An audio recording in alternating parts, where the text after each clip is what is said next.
vamos a leer el capítulo completo y de esto vamos a ver porque la verdad que yo nunca quizás le había prestado tanta atención y hay algo que creo que está bueno que lo podamos entender porque el Espíritu Santo en este tiempo está trayendo una revelación completa que nos hace esperar a Cristo de otra manera y nos hace sacar un poco el foco de esta vida para ponerla en lo que va a ser la vida eterna, una vida verdadera, ¿sí? Y vamos a ver un poco de esto.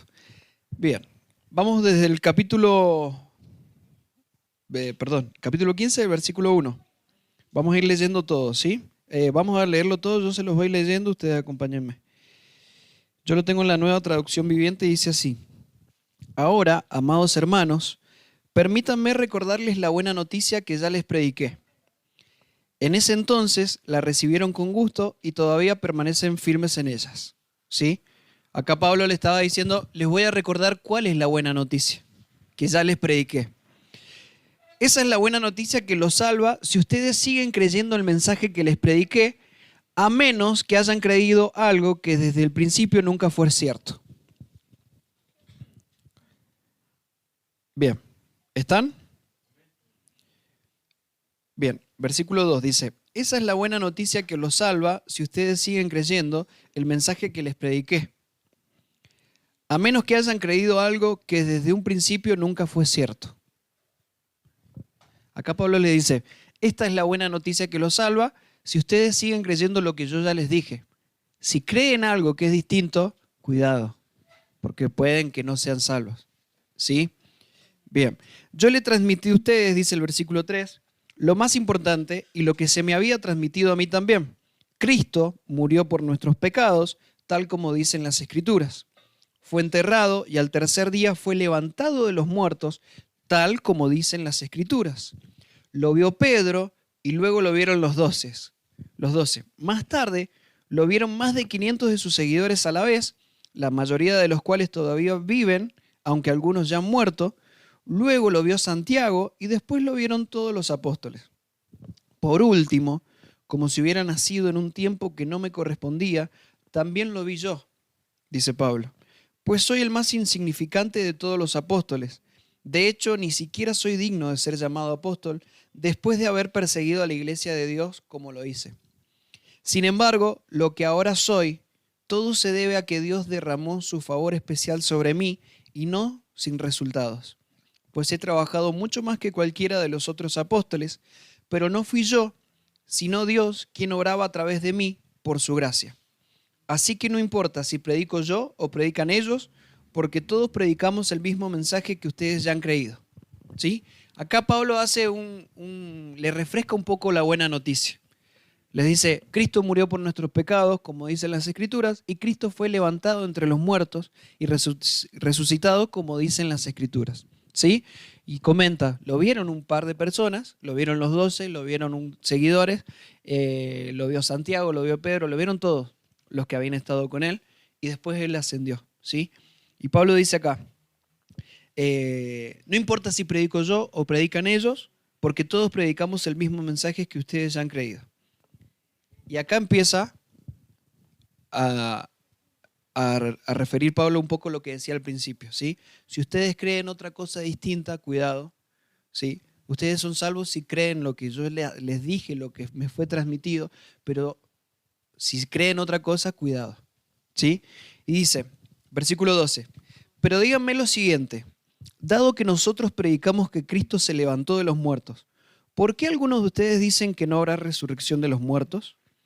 Pues si no hay resurrección de los muertos, entonces Cristo tampoco ha resucitado. Y si Cristo no ha resucitado, entonces toda nuestra predicación es inútil.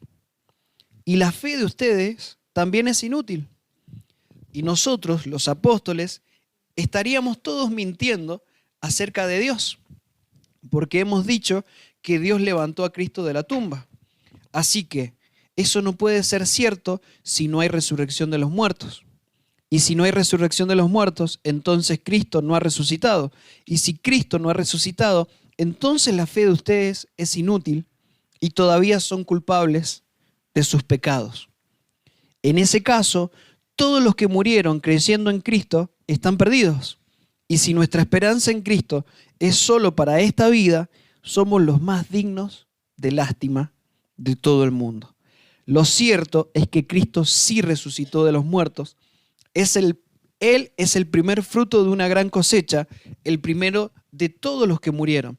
Así que ya ven, tal como la muerte entró en el mundo por medio de un hombre, ahora la resurrección de los muertos ha comenzado por medio de otro hombre. Así como todos mueren porque todos pertenecemos a Adán, todos los que pertenecen a Cristo recibirán vida nueva. Pero esta resurrección tiene un orden. Cristo fue resucitado como el primero de la cosecha, luego todos los que pertenecen a Cristo serán resucitados cuando Él regrese. Después de eso vendrá el fin, cuando Él le entregará el reino a Dios el Padre, luego de destruir a todo gobernante y poder y toda autoridad, pues Cristo tiene que reinar hasta que humille a todos sus enemigos debajo de sus pies, y el último enemigo que será destruido es la muerte. Pues las Escrituras dicen, Dios ha puesto todas las cosas bajo su autoridad. Claro que cuando dice todas las cosas están bajo su autoridad, no incluye a Dios mismo, quien le dio a Cristo su autoridad. Entonces, cuando todas las cosas estén bajo su autoridad, el Hijo se pondrá a sí mismo bajo la autoridad de Dios, para que Dios, quien le dio a su Hijo la autoridad sobre todas las cosas, sea completamente supremo sobre todas las cosas en todas partes. Si los muertos no serán resucitados, ¿para qué se bautiza la gente por los que están muertos? ¿Para qué hacerlo a menos que los muertos algún día resuciten? ¿Y para qué nosotros a todas horas pondríamos en peligro nuestra vida? Pues juro, amados hermanos, que todos los días enfrentamos la muerte. Esto es tan cierto como el orgullo que siento por lo que Cristo Jesús, nuestro Señor, ha hecho en ustedes. ¿Y qué valor hubo en luchar contra todas las fieras salvajes, esa gente de Éfeso, si no habrá resurrección de los muertos? Y si no hay resurrección, comamos y bebamos, que mañana moriremos. No se dejen engañar por los que dicen semejantes cosas, porque las malas compañías corrompen el buen carácter. Piensen bien sobre lo que es correcto y dejen de pecar, pues para su vergüenza les digo que algunos de ustedes no conocen a Dios en absoluto. Bien, otra parte del capítulo. Pablo dice, si no hubiera resurrección de los muertos, nuestra fe es inútil. Y acá la pregunta es, ¿por qué?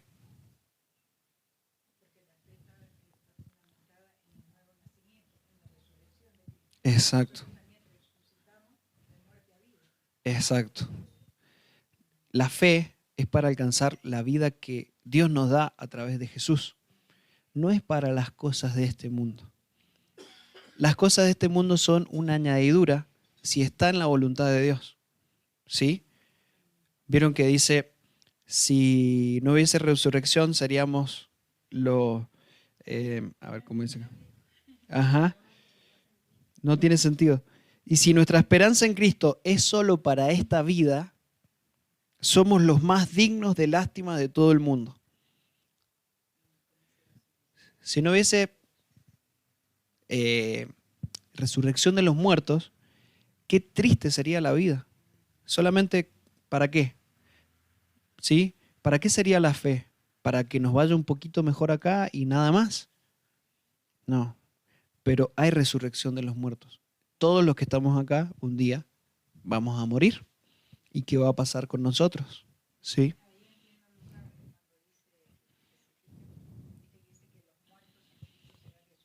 Exacto, exacto. Resucitar. Cristo dice, fue el primero, lo vamos a leer acá. Dice, pues Cristo tiene que reinar, ahí les digo. Esto me llama la atención y está bueno que nos preguntemos. Dice,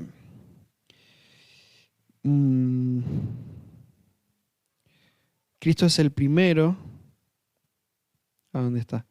Acá está. Él es el primer fruto, el versículo 20. Él es el primer fruto de una gran cosecha, el primero de todos los que murieron. Y yo digo, ¿murió gente antes de que Jesús muriera? Sí. ¿Y por qué dice que Cristo es el primero de todos los que murieron? Muy bien. Es el primero en dejar una vida natural para resucitar en una vida espiritual. Y a eso vamos ahora. Sigamos con lo que veníamos. Vamos al versículo 35 y ahora vamos a unir todo lo que dice este capítulo. Pero alguien podría preguntar, ¿cómo resucitarán los muertos? ¿Qué clase de cuerpo tendrán? Qué pregunta tan tonta, dice Pablo. Cuando pones una semilla en la tierra, esta no crece y llega a ser una planta a menos que muera primero. Y lo que pones en el suelo no es la planta que crecerá, sino tan solo una simple semilla de trigo o lo que esté sembrando. ¿Sí? Luego Dios le da el cuerpo nuevo que Él quiere que tenga. De cada clase de semilla crece una planta diferente, de modo parecido hay diferentes clases de carne, una para los humanos, otra para los animales, otra para las aves y otra para los peces, ¿sí? También hay cuerpos en los cielos y cuerpos sobre la tierra. La gloria de los cuerpos celestiales es diferente de la gloria de los cuerpos terrenales. El sol tiene una clase de gloria, mientras que la luna tiene otra y las estrellas tienen otra. Y hasta las estrellas se diferencian una de otras por la gloria de cada una. Lo mismo sucede con la resurrección de los muertos. Cuando morimos, nuestros cuerpos terrenales son plantados en la tierra, pero serán resucitados para que vivan por siempre. Nuestros cuerpos son enterrados en deshonra, pero serán resucitados en gloria. Son enterrados en debilidad, pero serán resucitados en fuerza. Son enterrados como cuerpos humanos naturales, pero serán resucitados como cuerpos espirituales.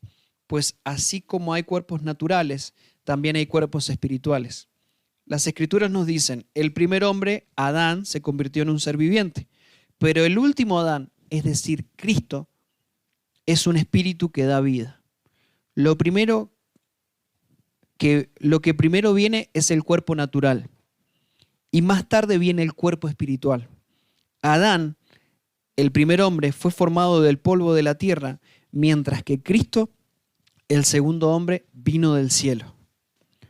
Los que son terrenales son como el hombre terrenal, y los que son celestiales son como el hombre celestial.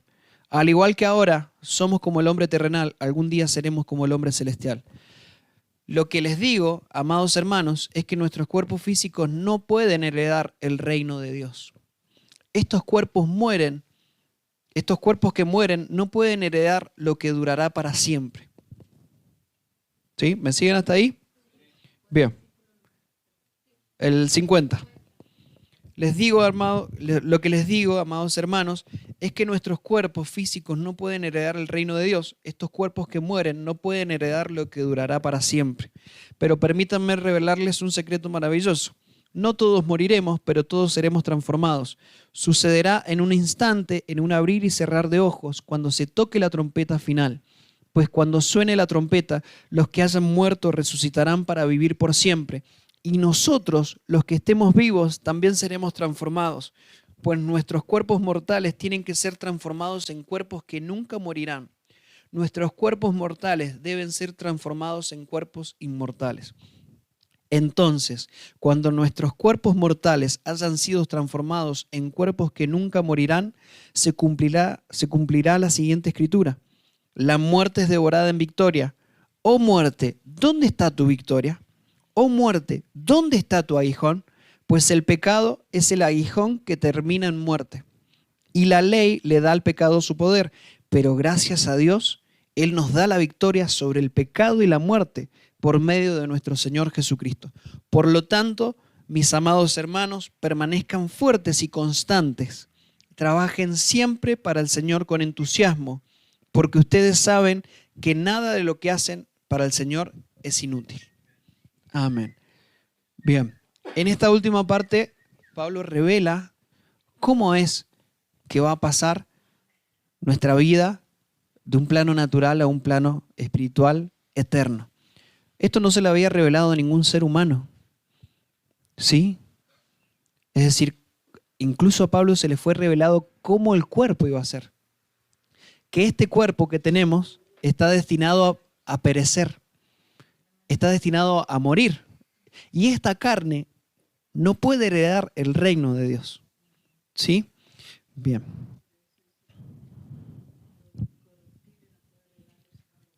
Exacto. ¿Por qué? ¿Cuándo nuestra carne se hizo incorruptible? ¿Cuándo nuestra carne se corrompió? En el Edén. Y esto nos ayuda a entender la Biblia, cómo leerla y cómo entender el plan completo de Dios. Porque el Antiguo Testamento no son una serie de enseñanzas con una buena moraleja. Exactamente. Muestra cómo Dios se relacionó con el hombre después de la caída. ¿Sí? Y muestra cómo, cómo el hombre está destituido de la gloria de Dios. ¿Sí?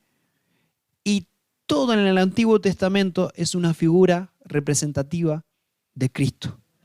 Génesis 3:15 habla de cómo Dios ideó el plan para recuperar lo que Adán perdió. ¿Por qué Pablo habla de todo esto? ¿Sí? Porque dice, nuestro cuerpo no puede heredar el reino de Dios, porque se corrompió. Vieron que dice, enterrado en vergüenza. Nuestro cuerpo va a ser enterrado en vergüenza. ¿Por qué? Porque peca. Está en nosotros el pecado. Cada vez que pecamos, de una manera, hay ciertas maneras que afectan al cuerpo. La manera sexual, por ejemplo, es una manera de afectar al propio cuerpo. Entonces el cuerpo ya está, este cuerpo va a ser enterrado en vergüenza. ¿Sí? También dice, este cuerpo va a ser enterrado en debilidad. ¿Por qué? Porque nos enfermamos. Tiene debilidad. ¿Sí? Bien. Yo creo que es importante saber que el plan de Dios nunca fue la muerte. Eso lo sabían, ¿no? Me parece que sí. Nunca fue la muerte. ¿Sí? Dios hace la creación y en el medio del Edén pone al hombre para que gobernara. ¿Sí? Hoy gobernamos como hombres o las cosas nos gobiernan a nosotros. Y muchas veces nos gobiernan. El hombre perdió ese lugar de privilegio. ¿Sí? Vieron que en una parte, en el versículo 25 y 26, dice, el Señor tiene que reinar hasta que todos los enemigos sean puestos bajo sus pies y después derrotará al último enemigo, que es la muerte. La muerte nunca estuvo en el plan de Dios. La muerte fue una consecuencia del pecado. Vieron que después dice, el pecado es el aguijón de la muerte. El pecado fue lo que llevó a la muerte, pero el plan de Dios nunca fue la muerte. ¿Sí? Bien. Muy bien. La serpiente engañó a Eva, ¿sí? Con su astucia. Le dijo, así que Dios te dijo que morirán. Ciertamente no. ¿Y qué pasó? Sí, murieron. No en el instante, físicamente, pero sí murió el plan de Dios, porque ese no era el plan de Dios. Entonces, ¿qué pasa? ¿Por qué Cristo tuvo que venir? ¿Por qué Cristo murió por nuestros pecados? ¿Y por qué fue resucitado? ¿Sí? Porque Cristo en su muerte le da un fin al plan caído y inicia el nuevo plan para devolvernos a la gloria de la cual el hombre nunca debería haber caído. ¿Sí? ¿Eso se entiende? Para volver a la vida. ¿Por qué? Porque el hombre cuando peca queda separado de Dios. Es decir, se convirtió en un alma viviente. Alma y carne. Y eso es lo que nosotros somos. ¿Sí? Alma y carne. Pero cuando encontramos a Dios y cuando Él nos encuentra, cuando lo conocemos y cuando nacemos de nuevo, su espíritu habita en nosotros. Y ahí tenemos vida. Por eso la Biblia dice, Él es la vida. Jesús dijo, yo soy la vida. El hombre, es decir, todos los que estaban ahí estaban vivos, naturalmente. Porque a partir de Adán en adelante, lo que se desarrolló fue un plan natural, que no era el plan de Dios, fue el plan del hombre. El diseño del hombre. Entonces, todo lo que conocemos como sistema no es el plan de Dios. Por eso Isaías 55 dice, mis planes son más altos que sus planes, mis pensamientos son más altos. Porque esta vida no es la real. Es una vida de sombras, como lo hemos hablado. ¿Qué es una sombra? Es algo que parece, pero no es. Entonces, por eso Pablo dice, si no hubiera resurrección, nuestra fe sería en vano. si nuestra fe en Cristo fuera para esta vida, seríamos los más dignos de lástima, por no decir otra palabra. Porque qué poco que sería. Entonces, en esto, Dios nos libra de vivir esclavos de algo que va a perecer. Nos libra de que vayamos detrás de cosas que tienen una fecha de vencimiento, ¿sí? ¿Cuántas veces nosotros primero nos levantamos en la mañana y lo primero que vamos a hacer es buscar quizás algo que no está en la agenda de Dios? Está en nuestra agenda, porque nos enseñaron que así era, ¿sí? Tengo que trabajar para comer. Sí, es verdad, pero dice, todas las cosas háganlas como para Dios, ¿sí? Es decir,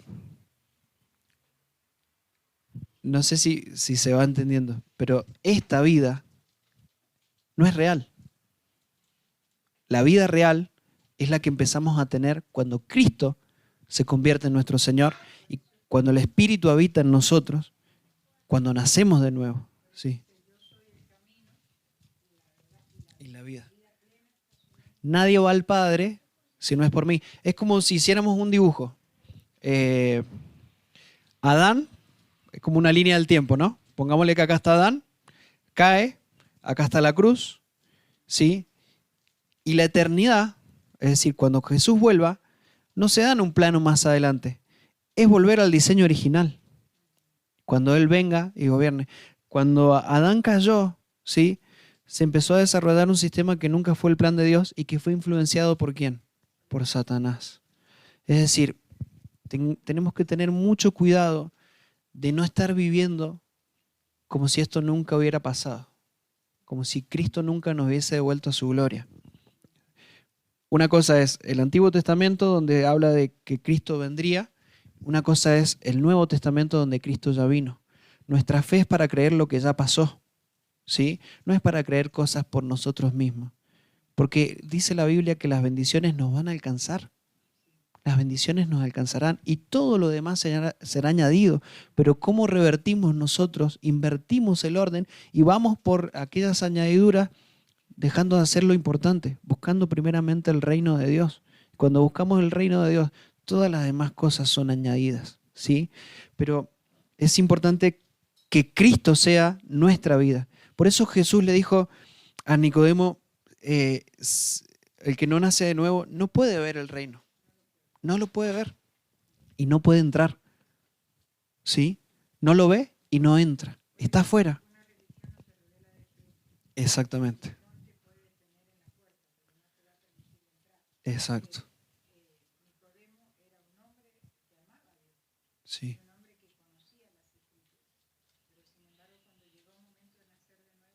No. Exactamente. Exactamente. Y es como dice Mateo 9. Busquemos Mateo 9:16, porque habla de esto.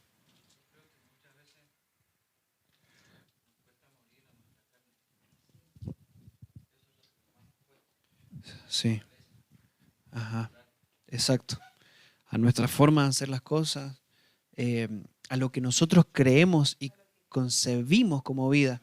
Vieron que en esto que empezamos a hacer altar de adoración, lo primero que Dios nos dio para eso es que, que nos pudiéramos preguntar qué pensamos de Dios. En la lección 1, llamadas al reino, llamados al reino. Porque si no nos preguntamos y le pedimos al Señor que nos revele realmente quién es Él y qué es su reino, podemos vivir toda una vida creyendo que estamos en el centro de su voluntad y quizás estamos fuera, ¿sí? Es necesario nacer de nuevo. ¿Por qué? Caer en la tierra y morir.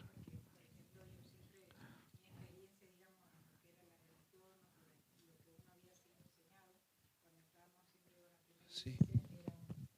Una forma de vivir la vida de Dios distinta. Y uno estaba seguro, convencido de que esa era su manera. Hasta que Dios nos reveló el reino. Y ahí es donde el grano de trigo cayó, murió. Y ahí es donde empezamos a ver la verdad del camino. Eso es importantísimo también. Sí, es como La religión es, yo vivo mi vida y me sirvo de Dios. Y eso muy pocas veces sirve. Porque en realidad ese no es el proyecto de Dios, no es el plan. El plan de Dios es, mueran para que yo los devuelva a la gloria, porque esa vida que ustedes tienen se corrompió. Entonces necesitan a mi espíritu y a mi Hijo, que es el único, resurrección. Por eso Jesús muere y resucita. No había otra forma. Él es el camino. Porque Él nos mostró. Cada uno de nosotros tenemos que morir. Si no morimos, Dios no te va a decir nada. O sea, cada uno elige. Pero no podemos ver el reino de Dios. Por más que nos congreguemos, que cantemos, que hagamos cosas para Dios, necesitamos morir. Exacto. Esclavos de un sistema. Por eso es importante que nos preguntemos, che, ¿yo cómo estoy viviendo? ¿Qué estoy viviendo? ¿Estoy viviendo el reino y la verdad, la realidad de Dios? ¿O vivo mi realidad y a veces trato de calmar mi conciencia? ¿Qué es lo que muchas veces pasa? Dios queda en un plano totalmente lejos, ¿no? Y lo que pensamos es en nuestros deseos, lo que nosotros queremos. Y si Dios me puede ayudar a conseguir eso, bueno, lo busco. No tomar la decisión correcta, digamos, de tomar la cruz, de morir cada día, genera que a veces situaciones extremas, digamos, que podamos estar viviendo, llega a un punto, bueno, por ejemplo, yo este momento que estoy viviendo con mi hermano, 4 de la mañana me levanto a orar, o sea, ya es voluntario, veo la victoria, puedo derramar mi alma, puedo sentir la presencia, puedo dejar mis cargas. Por eso Dios dice, buscar primeramente el reino. Si no lo hago, es como que es tan fuerte la batalla que no hay forma que uno se pueda sostener en medio de ella. Pero digo que tan hermoso que es poder voluntariamente rendirnos a Él, porque Él lo tiene todo para lo que viene por delante. Exacto. Bien. Miren lo que dice Mateo 9, 16.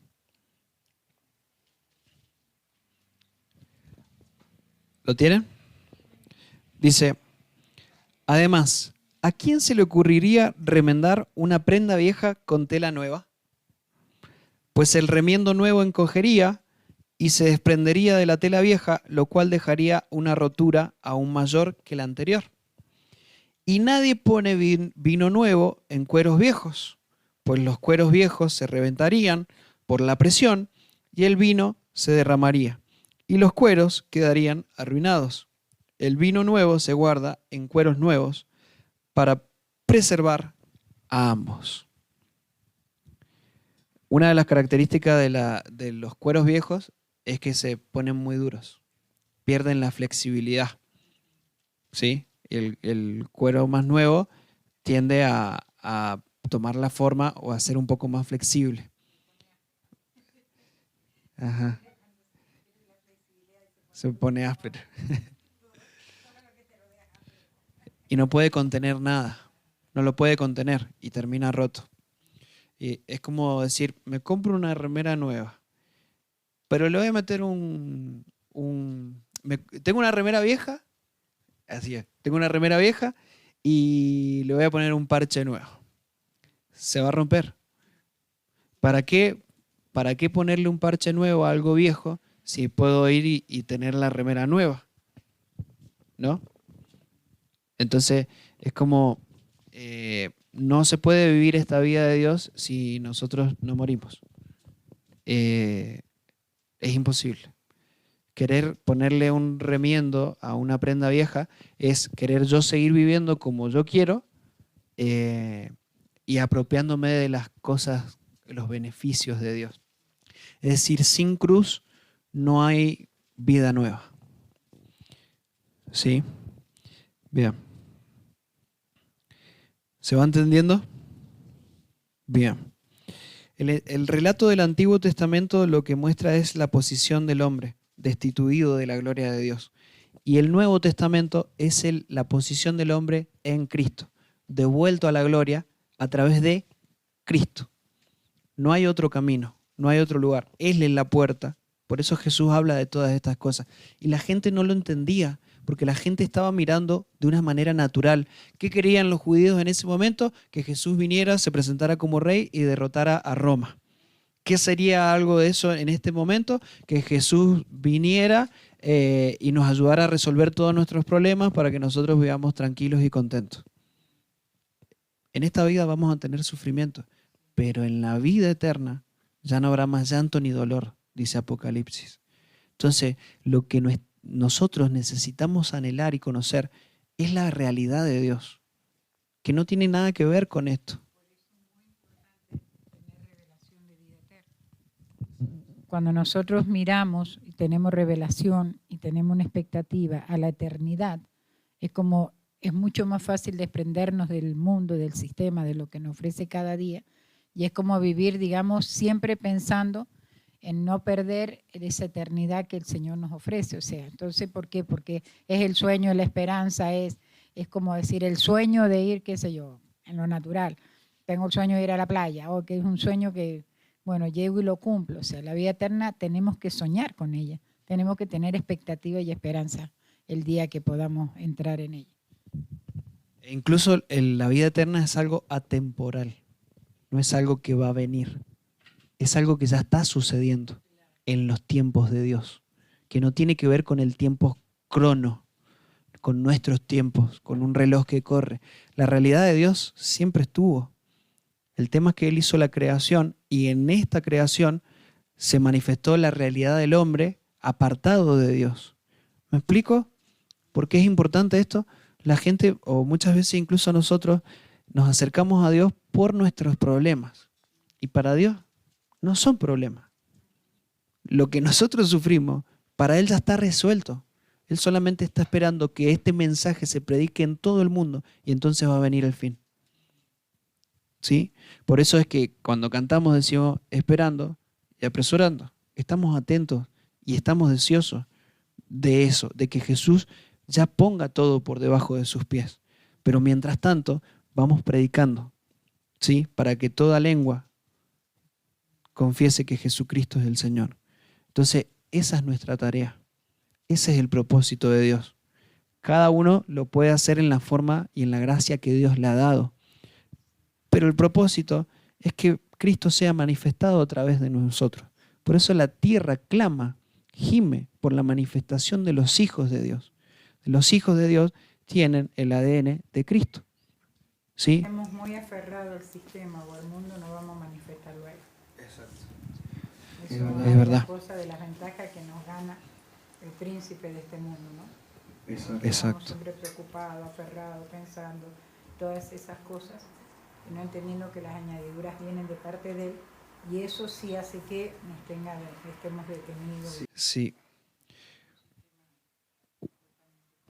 Es verdad. Una de las cosas que yo me preguntaba siempre es, ¿cuál es el beneficio para mí en esto que Dios dice? Y después me terminé dando cuenta que no se trata de un beneficio para mí. Se trata de entender que Dios ideó todo un plan para que su diseño otra vez sea establecido, para recuperar su diseño. ¿Sí? Exactamente. Entonces, cuando entendemos el plan completo de Dios, nuestra posición cambia. ¿Sí? ¿Me explico? Y no somos gente, lo único que esperamos es que Jesús vuelva a poner a todo por debajo de sus pies, en el estrado de sus pies, y que incluso elimine al último enemigo que va a ser la muerte, porque la muerte es enemiga, lo dice la palabra. ¿Sí? Nunca estuvo en el plan de Dios. Vino por causa del pecado, que es el aguijón. Qué interesante entender eso. Ajá. Sí, yo no lo había visto. El aguijón es el pecado, exacto. Es decir, como una avispa. ¿Cómo introduce el veneno? A través del aguijón.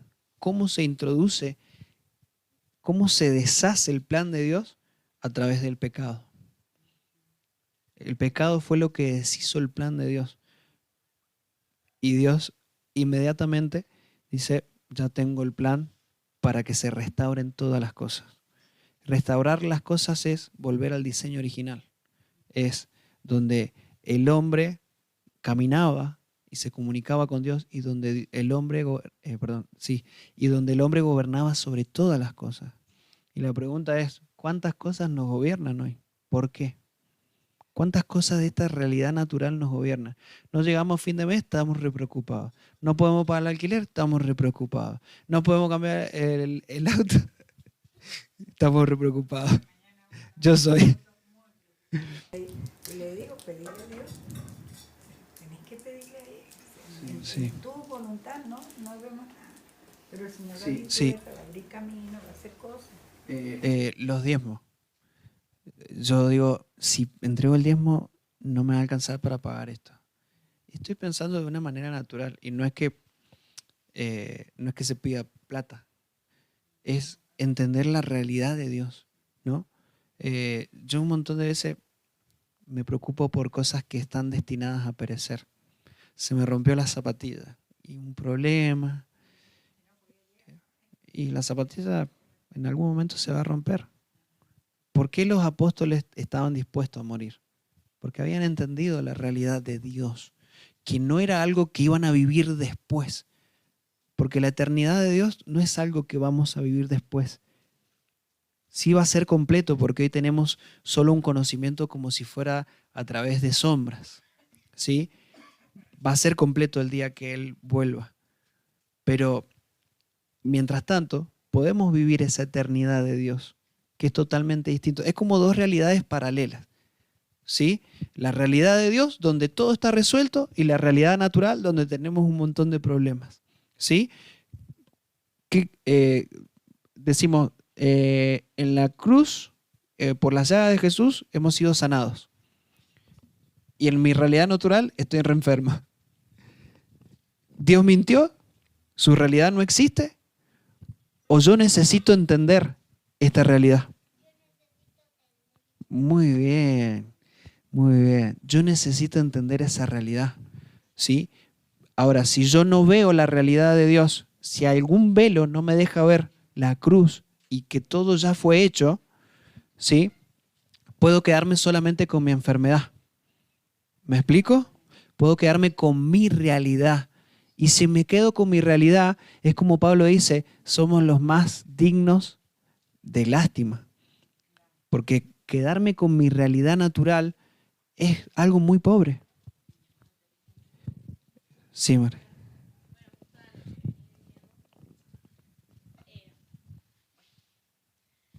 A mí me ha pasado este tiempo que por el diagnóstico que me han dado y todo lo que dicen los médicos, era como que Dios me llevaba a no creer eso y a creer lo que Él me había dicho, porque Él tenía la última palabra.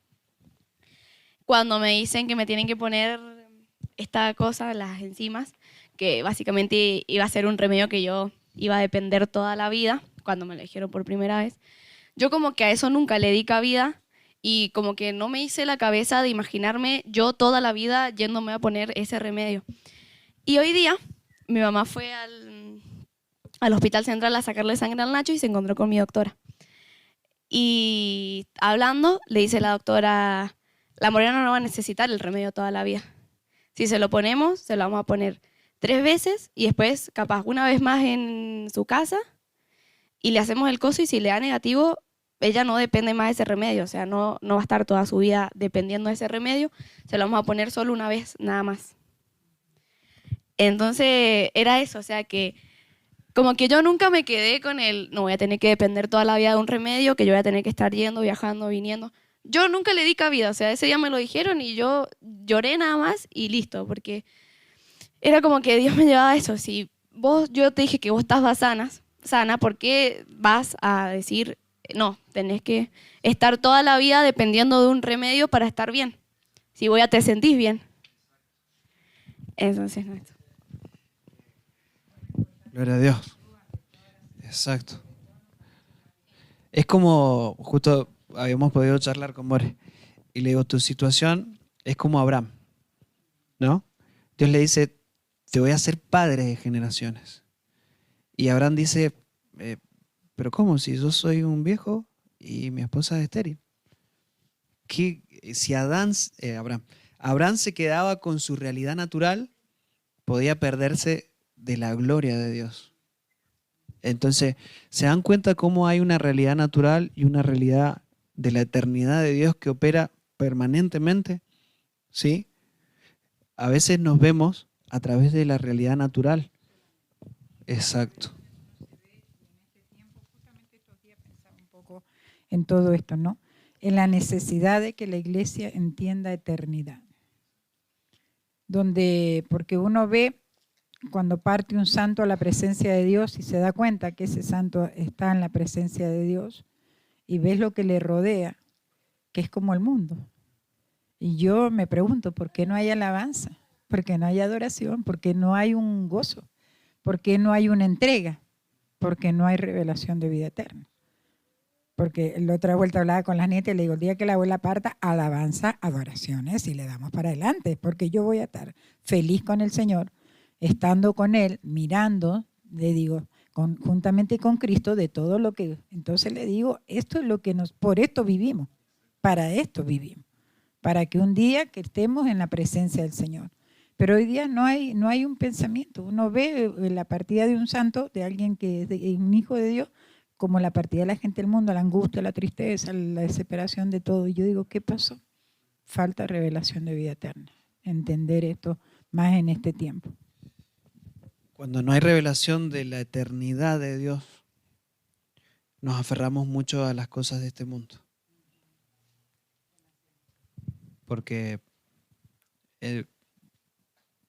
al no cobrar valor la eternidad, lo verdadero, lo real, lo que no es real, las sombras, las cosas que no son importantes cobran demasiado valor. Entonces, padecemos. Por eso los apóstoles soportaban, incluso se consideraban, dice Hebreos, afortunados de padecer por causa de Cristo. Y nosotros cuando padecemos, ¿cuánto nos enojamos, no? Nos enojamos, nos frustramos, hablamos mal de Dios, hablamos mal de la iglesia, hablamos mal. No hemos entendido la eternidad. Esta vida es el resultado de lo que Adán hizo, pero gracias a Dios por Cristo. Y por eso lo exaltamos, porque no merecíamos ser rescatados. Pero sin embargo Él nos rescató. Antes de Cristo, cuando alguien moría, no sé si había esperanza. No había esperanza. Por eso dice, Cristo es el primero de los que murieron. Porque en Cristo recién empezamos a hablar de resurrección. ¿Sí? En Cristo empezamos a hablar de ser devueltos al diseño original. Y esto es sumamente importante, porque muchas veces andamos detrás de cosas que no tienen importancia. ¿Qué decimos? ¿No vamos a trabajar? No, vamos a trabajar. Pero todo lo que hacemos lo hacemos como para Dios. Todo. No solo el domingo, en un lugar físico, sino todo lo que hacemos. En el trabajo, en la escuela, con los amigos. Todo, porque Él es nuestra vida. Si uno está muerto, si uno muere, primero que ya no tiene preocupaciones, ¿no? El que se muere ya no tiene más sufrimiento. El que se muere ya no tiene más pérdidas, padecimientos. ¿No? Si a veces nos duele mucho esta vida, es porque no hemos muerto. Hay cosas que necesitamos entregar. Entonces, al principio de este capítulo, Pablo dice, ustedes van a ser salvos si siguen creyendo esto que Dios nos dijo, que nos fue impartido, pero si creen otra cosa, cuidado. ¿Sí? Y tenemos que tener cuidado en este tiempo porque hay maestros que predican conforme a sus concupiscencias. Lo dice la Biblia, no es por hablar mal de nadie, pero hay gente que no ha entendido la eternidad y que vive alimentando el alma y la carne. ¿Sí?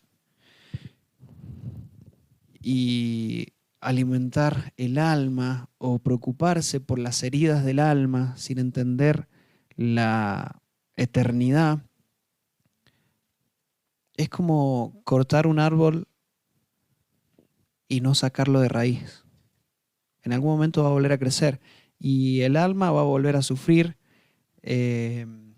nos vamos a volver a enfermar en esta vida. pero después no.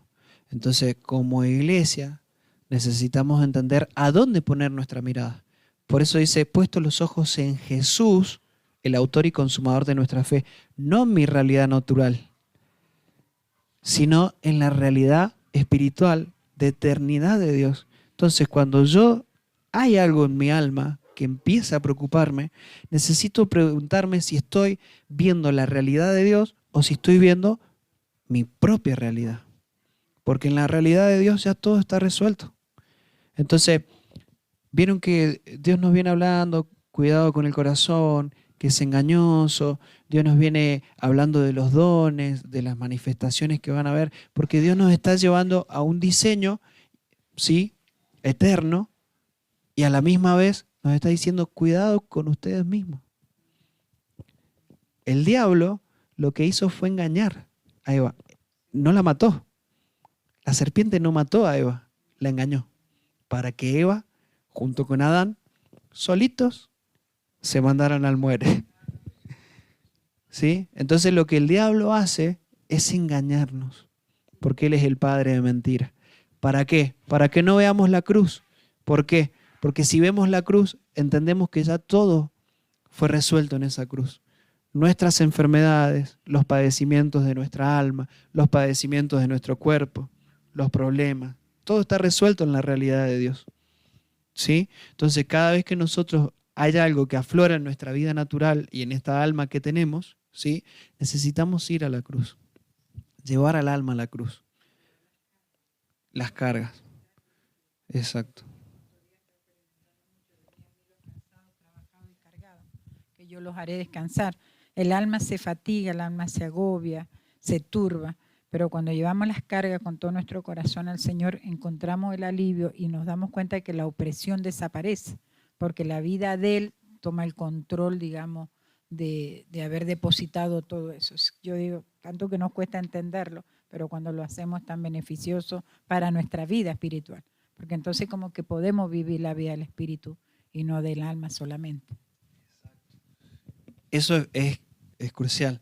Vivir la vida del espíritu con la guía del espíritu y no la del alma. Vieron que la Biblia dice, si ustedes dejan que la naturaleza pecaminosa controle su mente, los llevará a la muerte. Pero si dejan que el espíritu los gobierne, los llevará a la vida. ¿Sí? En la naturaleza pecaminosa está el alma sin el gobierno del espíritu. Entonces, todo tiene que pasar por el gobierno del espíritu. Eso es llevar a la cruz. Y realmente solo hay descanso en Jesús. ¿Me explico? Por eso Dios dice, busquen primeramente el reino, no sean cabezones. No inviertan el orden. Dios de un orden. Entonces busquen el reino primero. Y van a ver que todo lo demás es añadido. ¿Sí?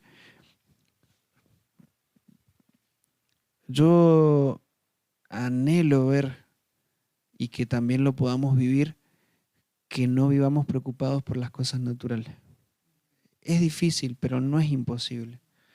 Por eso Esteban, cuando estaba siendo apedreado, vio el trono de Dios. ¿Sí? No estaba viendo la realidad natural. Seguramente estaba sintiendo dolor, pero él veía lo que a él le esperaba.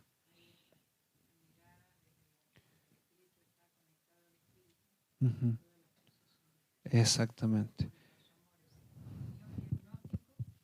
Tenía un mensaje, digamos, de parte de lo natural.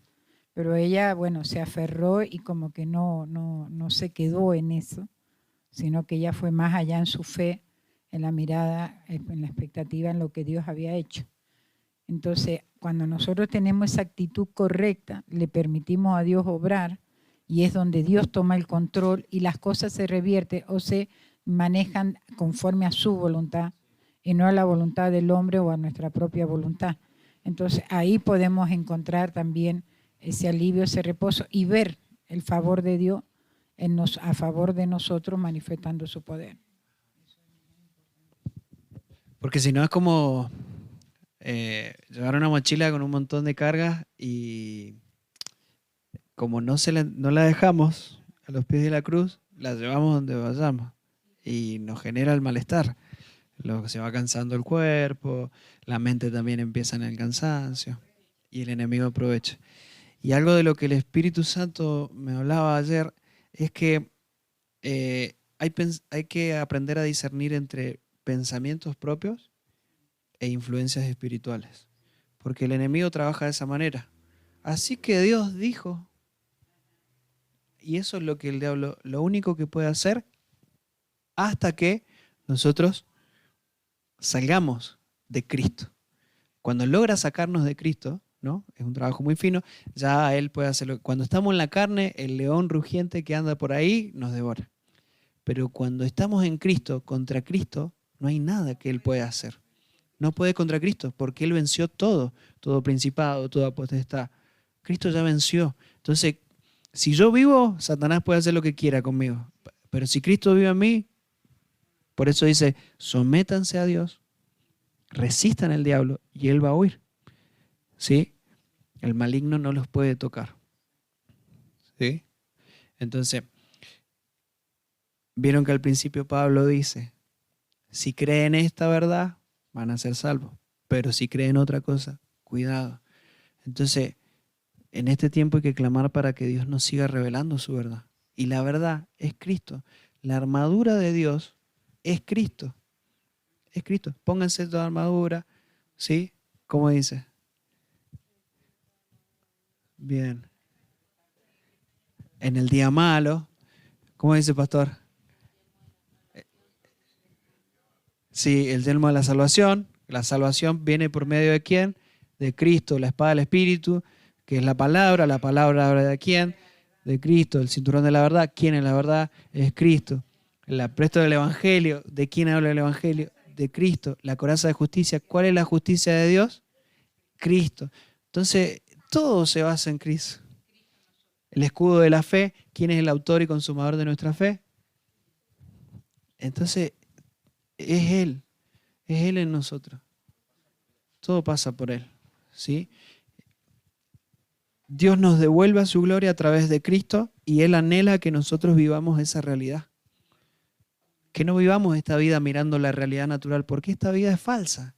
Es la construcción del hombre sin Dios. El diseño, el sistema como lo conocemos, es la construcción que el hombre hizo sin Dios y está bajo la influencia. Exacto, del príncipe de este mundo. Entonces, si nosotros no vivimos en la eternidad de Dios, estamos bajo el gobierno del príncipe de este mundo. Entonces, ¿se dan cuenta por qué es necesario morir? No es porque Dios no quiere que hagamos nada o nos quiere prohibir un montón de cosas. Es porque es el único camino, el mismo que Jesucristo recorrió. Él es el camino. Entonces, Jesús vino a la tierra para mostrar cuál era el camino. Él era el camino porque Él abrió las puertas para que nosotros pudiéramos volver a esa gloria de Dios. Por eso la Biblia dice, Cristo en nosotros, esperanza de gloria, de ser devueltos a esa gloria donde nunca deberíamos haber caído. La gloria de esta vida natural es muy poca. Por eso vieron que dice, cuando ores, no ores en las plazas como oran los fariseos, porque la recompensa va a ser la gente que te mira. ¿Sí? Cuando des, que nadie te vea, que tu mano izquierda no se entere, porque tu recompensa viene del cielo.